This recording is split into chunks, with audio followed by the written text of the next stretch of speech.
Hey, fourth graders. Today we're going to be starting lesson 31 about Paul's missionary journeys. So we're going to be continuing our study of Saul and looking at how God is going to fulfill that plan he has for his life to go and to preach the gospel to the Gentiles. So to start out with, we need to know, what is a Gentile? A Gentile is anyone who is not a Jew. Now you're going to need to write that definition again here.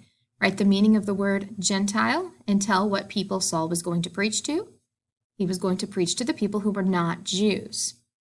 Now let's read Acts 13, verses 2 through 4, and we're going to see who separated Saul and Barnabas apart for this ministry. So it says here, now there were in the church at Antioch prophets and teachers, Barnabas, Simeon, who was called Niger, Lucius of Cyrene, Man, a lifelong friend of Herod the Tetrarch, and Saul. While they were worshiping the Lord and fasting, the Holy Spirit said, Set apart for me Barnabas and Saul, for the work to which I have called them. Then after fasting and praying, they laid their hands on them and sent them off. So being sent by the Holy Spirit, they went down to Seleucia, and from there they sailed to Cyprus, and we see they continue on and on and on, all different places. So who separated Saul and Barnabas apart for this ministry? Well, the Holy Spirit did.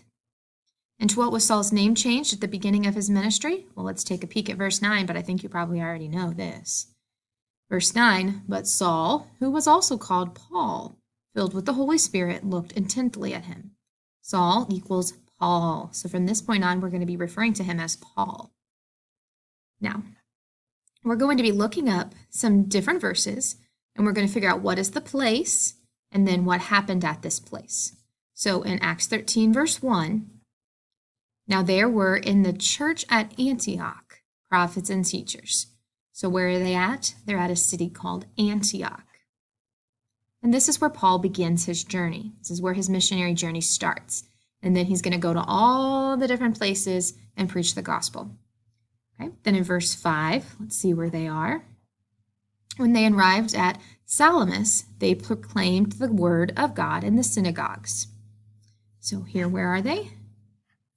They are at Salamis. And what happens there? They proclaimed the word of God in the synagogues. Now verses 6 and 9. When they had gone through the whole island as far as Paphos, they came to a certain magician, a Jewish false prophet named Bar-Jesus. And in verse 9, but Saul, who was also called Paul, filled with the Holy Spirit, looked intently at him.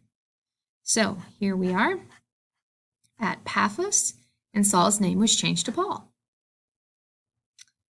You can see they're marking here on the map the different cities as well, starting here in number 1, Antioch.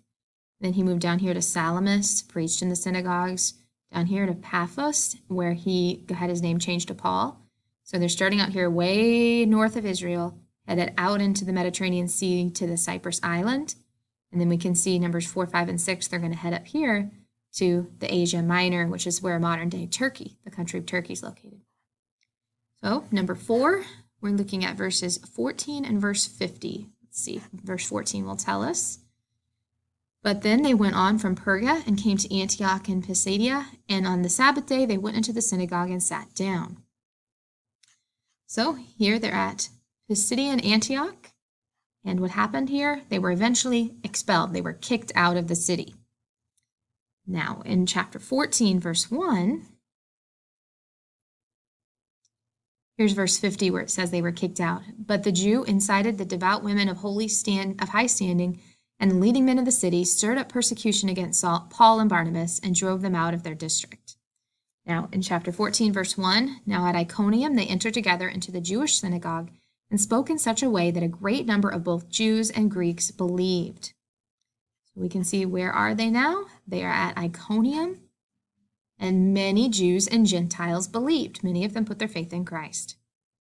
Now, chapter 14, verse 8.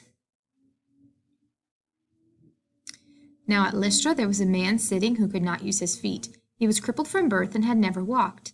He listened to Paul speaking, and Paul looked intently at him, and seeing that he had faith to be made well, and said in a loud voice, Stand upright on your feet, and he sprang up and began walking. So here we are at Lystra. And what happens here is a crippled man was healed. And then in verse 19,